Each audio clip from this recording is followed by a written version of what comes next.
फिर देखिए clear cut momentum यहाँ पर इस समय, लेकिन एक बार एयू स्मॉल फाइनेंस बैंक लेकर आइए जरा स्क्रीन पर। एयू स्मॉल फाइनेंस बैंक 8% नीचे। आज का एक्सीडेंट ऑफ द डे है ये एयू स्मॉल फाइनेंस बैंक। यहाँ पर बड़ी डिक्लाइन, और LIC हाउसिंग 4% ऊपर यहाँ पर इस समय।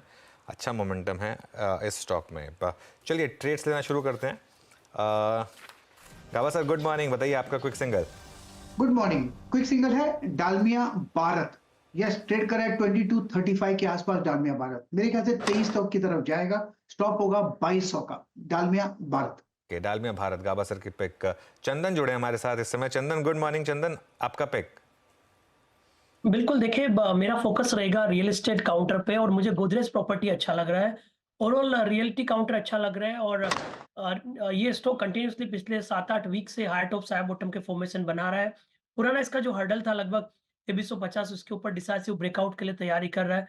तो गोदरेज प्रॉपर्टी पे खरीदारी की सलाह रहेगी।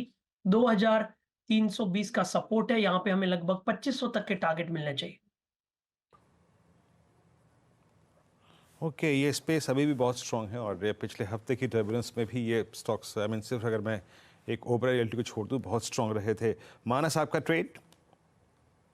वीरेंद्र जी, मेरा ट्रेड अदानी इंटरप्राइजेस है। अदानी इंटरप्राइजेस ने 50 डे मूविंग एवरेज पे सपोर्ट लिया था लास्ट सेशन में।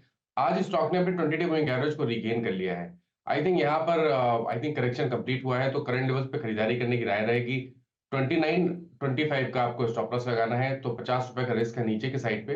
लेकिन ऊपर की तरफ आई थिंक 3075 तक के टारगेट्स आपको अदानी इंटरप्राइज में देखने को मिल सकते हैं, तो इसमें खरीदारी की जा सकती है। अगर ऑप्शन में ट्रेड लेना हो तो आई थिंक जो 3000 वाला कॉल ऑप्शन 168 पे ट्रेड हो रहा है, वहां पर आप खरीदारी कर सकते हैं। 144 रुपए 144 का स्टॉप लॉस लगाइए और ऊपर की तरफ 225 रुपए की टारगेट सेट करिए।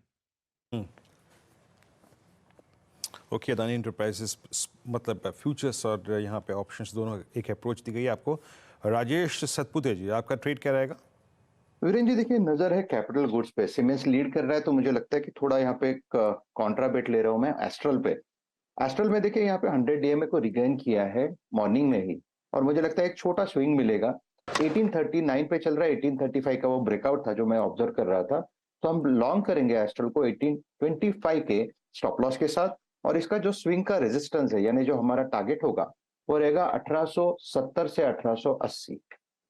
ओके, एक बार इंडिगो दिखा दीजिए मुझे ज़रा बस। इंडिगो में एक अच्छा ब्रेकअवे गैप हुआ यहाँ पर, और ये स्टॉक जो है अब एक क्रूशियल लेवल्स के ऊपर इसने एक ब्रेकअवे गैप दिखाया। इस पर नज़र रखेंगे, अभी सिर्फ स्पॉट किया है इसको। सचिन आपका क्विक सिंगल क्या रहेगा? अनुज जी, काफी सिमिलर स्ट्रक्चर है HCL टेक का। सीमेंस में भी हमने एक कॉन्ट्रैक्टिंग ट्रायंगल पैटर्न आइडेंटिफाई किया था। यहाँ पर सिमिलर फॉर्मेशन है 60 मिनट चार्ट पे, एंड आई थिंक पिछले कुछ दिनों से जो एक अच्छा कंसोलिडेशन हुआ है 1560 1570 on the higher side and 1540 1520 on the lower side. I think इस कंसोलिडेशन से एक अच्छा ब्रेकआउट होना चाहिए, तो यहाँ पर HCL टेक के फ्यूचर्स में खरीदारी करने की सलाह होगी। फिलहाल स्टॉप लॉस आप लगभग अराउंड 1552 पे लगाए। इंट्राडे का पहला टारगेट होगा अराउंड 1580 का, बट पोजिशनली मुझे लग रहा है 1620 तक एक अच्छा मोमेंटम बन सकता है, तो खरीदारी करनी है HCL टेक के फ्यूचर में। टेक के फ्यूचर्स में खरीदारी करनी है। आशीष बेहती जी आपका क्विक सिंगल। पावर ग्रिड में खरीदारी की सलाह रहेगी। पूरे पिछले हफ्ते अच्छा एक मोमेंटम बना हुआ था और आज वापस फॉलो थ्रू बाइंग बहुत अच्छी देखने मिल रही है। स्टॉक ऑलरेडी अपने 52 वीक हाई पे चल रहा है और इन लेवल्स पे भी open interest built up and volume breakouts काफी एविडेंट है स्टॉक में, तो 244 का स्टॉप लॉस लगाकर खरीदारी की सलाह रहेगी 252 एंड 255 के टारगेट्स के लिए। पावर ग्रिड 248 पर आपका बाय हो गया। कविता जी गुड मॉर्निंग, आपका ट्रेड क्या रहेगा? GMR इंफ्रा पर GMR इंफ्रा 180 के लेवल को क्रॉस करता है, मुझे लगता है 83 तक के लेवल्स की तरफ एक्सटेंड होता हुआ दिख सकता है। आज के दिन के लो का स्टॉप लॉस मेंटेन करें 78 का for the price target of 83। Okay, Kavita ji की कॉल हो गई। GMR एयरपोर्ट्स करीब करीब 7985 पर, और ये प्राइस जरा निफ्टी दिखाइएगा। निफ्टी आज on first day Feb series, first weekly day of weekly contract, first day of monthly contract, अब आपकी स्क्रीन पे 21,500 और 20 डेमा दोनों की ट्रेजेक्ट्री को टेस्ट करता हुआ और निफ्टी बैंक अब करीब करीब 45-300 पे। अनुज, फर्स्ट जिसे कहते हैं ना पहली लक्ष्मण रेखा 20 डेमा और बड़ा कॉलाइटर दोनों को स्ट्राइक करता हुआ निफ्टी इस वक्त। बिल्कुल वीरू, और देखिए टिक गया फर्स्ट रेजिस्टेंस के ऊपर। वो मुझे लग रहा था कि प्री ओपन थोड़ा सा गलत इंडिकेशन दे रहा था, इनफैक्ट अच्छा मौका दे दिया मार्केट ने आपको 21,429 पर जो शुरुआत हुई, और वो एग्जैक्टली हमारा जो बाय जोन था 21,450 टू 21,500 वहीं पर खुला। अब आप एक काम कर सकते हैं, अब आपका स्टॉप लॉस हो जाएगा जो आज सुबह का लो है। आज सुबह का लो आपका स्टॉप लॉस हो गया मार्केट में। ये एक अच्छा साइन बन रहा है आज मार्केट का। देखिए मैक्रो ट्रिगर, ये इसको मैक्रो ट्रिगर की तरह देखें, जो वीकेंड पे डेवलपमेंट हुई है ना उसको। ये चीज़ हमेशा जो होती है ना मार्केट में, जब भी क्यूज बदले ना आपको बदलना आना चाहिए, ये बहुत ज़रूरी है। इंडिकेशन दें, उसको लैच ऑन करना बहुत ज़रूरी है। अच्छा एक और चीज़, अब आप देखिए कौन किस किस तरीके के स्टॉक्स चल रहे हैं। GMR इंफ्रा चल रहा है, अदानी एंटरप्राइजेस चल रहा है, रियल एस्टेट स्टॉक्स आपके फिर से चलना शुरू हो गए, इंडिगो फिर से आपका चलना शुरू हो गया, पोर्ट स्टॉक्स थोड़े से चलने शुरू हो गए, वापस इकोनॉमी फेसिंग स्टॉक्स चलने शुरू हो गए। आज मार्केट की रैली में IT का कॉन्ट्रीब्यूशन नहीं है, बिल्कुल मतलब नाम मात्र का है, लेकिन बाकी जो हमारी खुद की इंटरनल इकोनॉमी फेसिंग स्टॉक्स हैं उनका कंट्रीब्यूशन शुरू हो गया। ये अपने आप में आपको बता रहा है कि जो आज का मूव है वो प्योरली जो है वो डोमेस्टिक है, और मार्केट उस क्यू पर लैच ऑन कर रहा है जो वीकेंड पर आया था। अब मॉर्निंग लो का स्टॉप और कैरी करें। और एक चीज़, बैंक निफ्टी में बहुत इंटरेस्टिंग पैटर्न्स बन रहे हैं, क्योंकि 200 डे मूविंग एवरेज को बार बार डिफेंड किया आपने। यहाँ पर भी अगर आप एक डे लो का स्टॉप लॉस रख के एक बार ट्राई करना चाहें ना लॉन्ग टर्म, मुझे लग रहा है कि मोमेंटम होगा, वरना आपका स्टॉप हिट हो जाएगा, उससे ज़्यादा कुछ नहीं होगा। हाँ, लेकिन स्टॉप लॉस बहुत टाइट रखें आज का लो, बहुत simple. Okay, Nifty D high अब निकलता हुआ इस क्लस्टर से बाहर। निफ्टी IT का कंट्रीब्यूशन अब शुरू होता हुआ। निफ्टी IT एक बार फिर से अच्छी मतलब 100 अंकों की अब तेज़ी ले चुका है। अच्छा, स्क्रीन पे अब क्या क्या स्ट्रॉन्ग है? लास्ट हफ्ते ही हमने HDFC AMC को डिस्कस किया था, लेके आइए मेरे स्क्रीन पे बार बार अपीयर होता हुआ। इट्स 3464। प्रकाश सर, आपकी अनुपस्थिति में मैंने ये आशीष जी से ट्रेड मांगा था, पूछा था, उन्होंने भी अगर आप देखें अफर्मेटिव में सकारात्मक जवाब दिया था। 3463, आपका व्यू अब इस प्राइस पे? मेरे ख्याल से बाय के लायक है। HDFC AMC ट्रेड कर रहा है 3468 के आसपास, साइडवेज जोन लग रहा है, लेकिन इस साइडवेज जोन में स्ट्रेंथ है। स्टॉप होगा करीब 3450, ज्यादा नहीं, सिर्फ 18 रुपीज का। टारगेट ये 3500 पार कर लेगा, उसके बाद शायद एक दो दिनों में 3550 भी देखेंगे HDFC AMC में। इसमें स्ट्रेंथ है, साइडवेज मूव है लेकिन स्ट्रेंथ है, लेने लायक है HDFC AMC, और थोड़ा वक्त देना चाहिए। ओके, थोड़ा वक्त देके लेने लायक है ये स्टॉक। चलिए एक बार जरा मयूरेश से मुझे बात करनी है एक जी पर। मयूरेश, अब क्या करें जी के इन्वेस्टर्स, और क्या करें अगर किसी ने अब तक पार्टिसिपेट नहीं किया है स्टॉक में? तो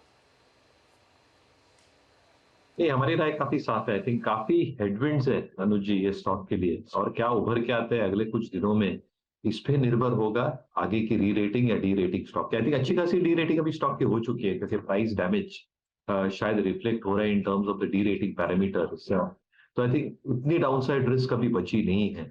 बट क्या निकल के आता है in terms of all the headwinds that they are probably facing, merger को लेके, सेबी फाइंडिंग्स को लेके, आई थिंक ये सारी चीजें स्टॉक्स को एक रेंज बाउंड मोड में अभी रखेगी। तो price damage is largely done.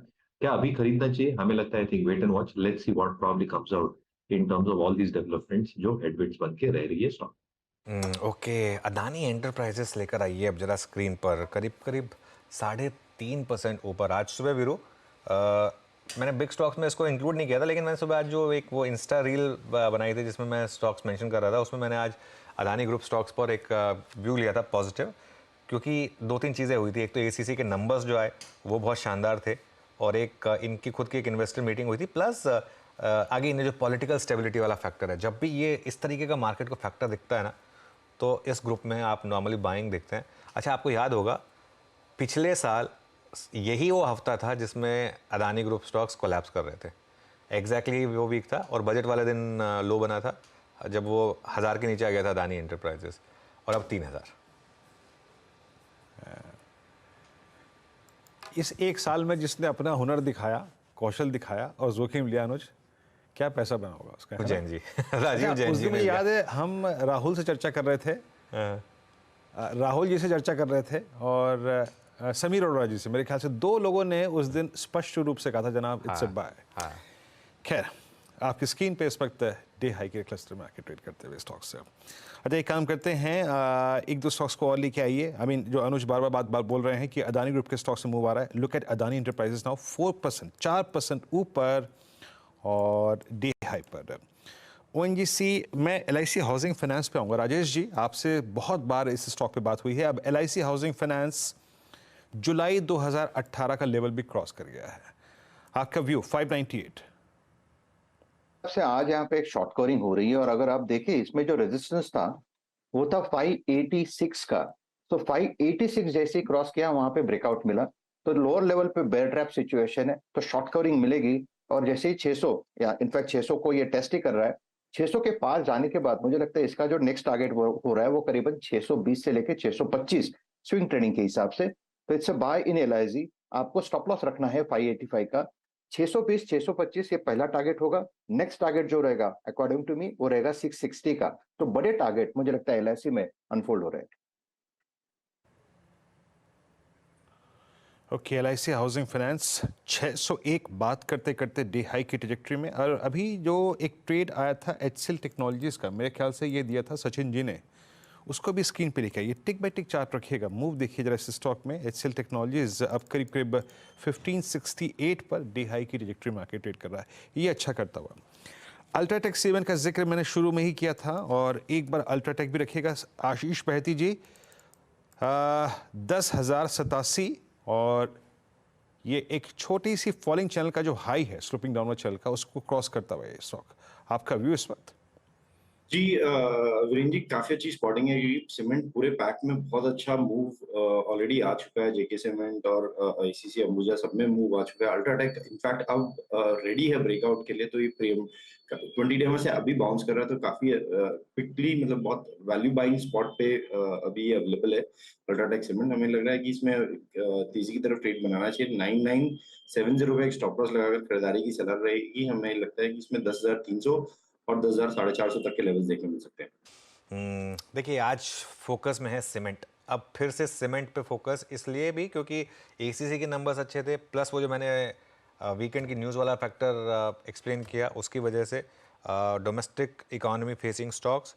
और अब श्री सीमेंट, आपका जेके सीमेंट, अल्ट्राटेक की बात हो गई। एसीसी खैर ऑलरेडी काफ़ी चल चुका था। अंबुजा में एक अच्छा मोमेंटम आ रहा है। अंबुजा सीमेंट में भी इस समय आपको अच्छे मूव्स दिखाई देंगे। तो ये सारे के सारे स्टॉक्स में इस समय ठीक ठाक आपको मोमेंटम दिखाई देगा। राजेश जी, अंबुजा में अब ये ट्रेड ग्रिप में होगी अच्छी खासी। अब फ्रेश टारगेट्स क्या होंगे, फ्रेश स्टॉप लॉस क्या होंगे यहाँ पर? अनुज जी, देखिए जैसे कि एक एक्सपेक्टेशन था कि इनिशियली ये 570 580 की ट्रेजेक्टरी को हिट करेगा। मेरे हिसाब से इस ट्रेजेक्टरी के बाद का जो नेक्स्ट टारगेट है वो कम से कम 600 का होगा अनुज जी, जहाँ पे कॉल रेटर खड़े हैं। तो आज सीमेंट पे नजर रहेगी, डेफिनेटली नजर रहेगी। स्टॉप लॉस जो नया रहेगा वो आप एक काम करिए, जो इनिशियल में हमने 555 की बात की, जो नया स्टॉप लॉस रहेगा इस ट्रेड के लिए वो रहेगा 560 का। सो 560 का स्टॉप लॉस रखे और इस पूरे ट्रेड को आप ट्रेल करते जाइए। मेरे हिसाब से 600 लगना चाहिए। ओके, अंबुजा सीमेंट, पूरे सीमेंट स्पेस में काफ़ी स्ट्रेंथ है यहाँ पर। अनुज, हम सीमेंट स्पेस को रीड करते हैं अल्ट्राटेक सीमेंट की हमेशा लीडरशिप में। इस बार के जिस प्रकार के एसीसी के नंबर्स रहे उस दिन, आई थिंक क्लोजिंग में आप और मैं देख भी रहे थे, बहुत स्ट्रॉन्ग नंबर्स। और UltraTech cement closer to its all time high. क्या प्री इलेक्शन पोस्ट इलेक्शन ये भी एक अच्छी थीम होगी, क्या चीज़ करने लायक? देखिए, मैं एक चीज़ बता रहा हूँ, एक चीज़ लोगों को बहुत क्लियर बोल देता हूँ। एसीसी के नंबर्स को ना आप एक्स्ट्रापोलेट मत करिएगा कि आज अंबुजा भी ऐसे नंबर दे देगा। हो सकता है दे दे, लेकिन एसीसी के साथ जो एक चीज़ थी ना, भले ये होलसेल की कंपनी थी, लेकिन ये इसे एक ट्रेडिशनल, जैसे हम कहते हैं ना लाला कंपनी, एक वो थी, ठीक है ना, एक ट्रेडिशनल जो वो कंपनी होती है। अच्छा, लाला कंपनी से मेरा मतलब कोई गलत उसमें ना निकालें, क्योंकि मैं खुद भी लाला ग्रुप से ही हूँ, तो इसके लिए। लेकिन कहने का मेरा मतलब क्या है कि वो कहने को भले एमएनसी थी, लेकिन एकदम इनएफिशिएंट कंपनी थी, एकदम इनएफिशिएंट कंपनी थी। आप कंपनी जो सीमेंट कंपनियों के जो कभी इनसाइडर्स हैं ना, उनसे अगर आप पूछेंगे, कभी बात करेंगे, तो इस कंपनी में पोटेंशियल इतना था, लेकिन इतनी इनएफिशिएंसी थी। अदानी ग्रुप का काम बहुत सिंपल है, वो इनएफिशिएंसी रिमूव कर देते हैं। उन्होंने वही किया है। ये जो नंबर्स आए हैं एसीसी के, वो इसी वजह से आए हैं, ठीक है ना, क्योंकि यहाँ काफ़ी इनएफिशिएंसी थी इस वजह से। लेकिन इसको पूरे सेक्टर के लिए एक्स्ट्रापोलेट ना करिए। लेकिन हाँ, सीमेंट एक अच्छी ट्रेजेक्ट्री में है, और उसके लिए ना अभी आप खुद अभी वीकेंड पे गए थे, आपने देखा ही होगा कितनी रोड्स बन रही हैं, कितनी डेवलपमेंट हो रही है, हर जगह लोग अपने नए नए घर बना रहे हैं, सीमेंट हर जगह लगता है। तो वो एक ऐसी चीज़ है अभी, जैसे अटल सेतु बना, ऑब्वियसली उसमें सीमेंट लगेगा। बाकी चीज़ें जो भी बन रही हैं, इतनी बड़ी बड़ी हाई राइजेस बन रही हैं, डीएलएफ इतने सब फ्लैट्स बेच रहा है, सब सीमेंट के बिना तो कुछ होगा नहीं। ये एक और रीज़न है कि इतनी स्टिकीनेस है सीमेंट में। सीमेंट प्राइसेस कभी नहीं गिरते, आप देख लीजिए, सिर्फ बढ़ते हैं सीमेंट प्राइसेस। पिछले 1 साल का ट्रैक रिकॉर्ड रहा है। ये एक कारण है जो उस तरीके की रैली आ रही है सीमेंट में। जी हाँ, और देखिए स्क्रीन पर बात करते करते पूरा का पूरा सीमेंट डे हाई पर आके ट्रेड कर रहा है। अच्छा, अब जरा एक बार बैंक निफ्टी लेके आइएगा। बैंक निफ्टी पिछले 2 दिन की कैंडल्स के हाई को क्रॉस करने की कोशिश कर रहा है, और जब पहली बार हम डिप देखे 18 जनवरी को 100 डेमा के नीचे आए थे, उस दिन का जो स्विंग लो था, याद रखिएगा, वो था 45,430। यानी इस दौर की सबसे आई थिंक जो डिसाइसिव कैंडल थी, उसके हाई को हम टेस्ट करते हुए नाउ इट्स 45,427, और एक बार फिर से लीड ली है पीएसयू बैंक्स ने भी। और एक बार आप एसबीआई लेके आइएगा, इट्स 619 क्या कर रहा है, ये अपने 100 डे एक्सपोनेंशियल मूविंग एवरेज के ऊपर आके ट्रेड करता हुआ। मानस, मैं आपसे यहाँ पे थोड़ा सा प्रीएम्प्ट करने की बात कह रहा हूँ। पीएनबी, एसबीआई, कैनरा, बीओबी, इनमें से अभी भी कुछ ट्रेल करने लायक लग रहा है आपको? देखिए, मैं एसबीआई को छोड़ के पीएनबी की तरफ जाने की कोशिश करूंगा, क्योंकि पीएनबी का पैटर्न बहुत स्ट्रांग है। पीएनबी तैयार है एक फ्रेश ब्रेकआउट के लिए। आई थिंक 107 रुपए के ऊपर कम से कम 8-9 रुपए का आपको और देखने को मिल सकता है। तो अगर एक ट्रेड लेना होगा पीएसयू बैंकिंग में, तो वो पीएनबी होगा। 103 के स्टॉप लॉस से खरीदारी करेंगे और 114 के टारगेट सेट करेंगे। पीएनबी 136 पे आके ट्रेड करता हुआ, और पीएसयूज में आज भी काफ़ी स्ट्रॉन्ग मूव है। और आप स्क्रीन पे देखिए ओएनजीसी डे हाई की ट्रेजेक्टरी में आके ट्रेड करता हुआ। लुक एट एचपीसीएल 442.30 पे आके ट्रेड कर रहा है, यहाँ पे काफ़ी स्ट्रॉन्ग मूव है।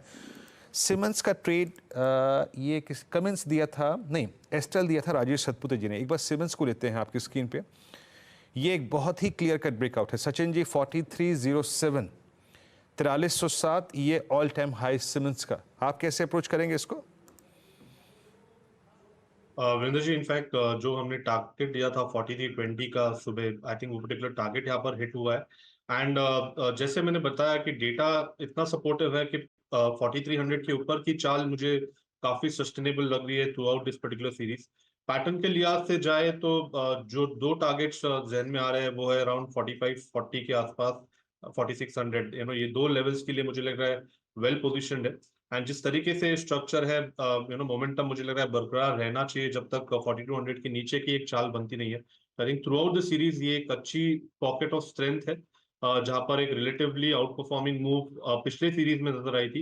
एंड इस सीरीज में भी मुझे लग रहा है काफी शानदार स्टॉक अपॉर्चुनिटी होगी। तो अभी भी अगर अपॉर्चुनिटी मिलती है तो खरीदारी करने की ही सलाह होगी 4550 से लेके 4600 के टारगेट्स के लिए। Okay, AU small finance bank में अब लग गया है लोअर फ्रीज, और जरा एक बार लेकर आइए इसको। और ये मेरे ख्याल से मार्केट इसमें वरीड है एसेट क्वालिटी को लेकर, क्योंकि slippages 403 crore versus 349 crore, quarter on quarter 15% का जंप। ग्रॉस एनपीए 1244 करोड़ के सामने 1339 करोड़, करीब करीब 7% का जंप। नेट एनपीए 18% का जंप यहाँ पर क्वार्टर ऑन क्वार्टर, 384 करोड़ से 456 करोड़ पर। ग्रॉस एनपीए बढ़ा 1.91% से 1.98% पर आया, और नेट एनपीए भी काफ़ी बढ़ा। हालांकि निम स्टेबल रहे, लेकिन मेरे ख्याल से मार्केट ने फोकस किया असेट क्वालिटी को लेकर। हिमांग जुड़े हैं क्या हमारे साथ शो में? हिमांग जानी हमारे साथ जुड़ गए। Himang, good morning. AU small finance bank coverage है क्या आपका यहाँ पर, और कोई व्यू इस पर? गुड मॉर्निंग अनुज। एयू स्मॉल फाइनेंस बैंक की जो परफॉर्मेंस है थोड़ी सी कमजोर है। यहाँ पे थोड़ा हमें लगता है कि जिस तरह का ओवरऑल ऑपरेटिंग परफॉर्मेंस है वो काफी कमजोर है। पर्टिकुलरली जो एसेट क्वालिटी रिलेटेड जो इश्यूज है वो बिल्कुल इम्प्रूवमेंट उसमें हमने नहीं देखी है। हालांकि लोगों की एक्सपेक्टेशंस काफी ज्यादा थी कंपनी में, और कंपनी ने डिलीवर भी किया है लास्ट 4 क्वार्टर के अंदर। बट ये क्वार्टरली नतीजे जो है वहां पे एक बड़ा डिसअपॉइंटमेंट है, और ये सिर्फ एयू स्मॉल फाइनेंस बैंक का ही इशू नहीं लगता है मुझे। अगर आप बाकी भी बैंकों में देखें तो कहीं ना कहीं या तो डिपॉजिट ग्रोथ पे या ओवरऑल जो मार्जिन है वहां पे ठीक नहीं है, जैसे HDFC bank and few other banks, axis bank in particular. तो मुझे लगता है कि बैंकिंग ऐसा पॉकेट उभर के आ रहा है जहां पे कहीं ना कहीं थोड़ी सी डिसअपॉइंटमेंट जरूर है। तो एयू स्मॉल फाइनेंस बैंक में हमें लगता है कि एक बार इसको छोड़ देना चाहिए एटलीस्ट फॉर 1 क्वार्टर और सो, और उसके बाद ही कोई बड़ा मूव पे लेना चाहिए। बता दें कि मनी कंट्रोल पर दिए गए विचार एक्सपर्ट्स के अपने निजी विचार होते हैं। वेबसाइट या मैनेजमेंट इसके लिए उत्तरदायी नहीं है। यूजर्स को मनी कंट्रोल की सलाह है कि कोई भी निवेश निर्णय लेने से पहले सर्टिफाइड एक्सपर्ट की सलाह लें।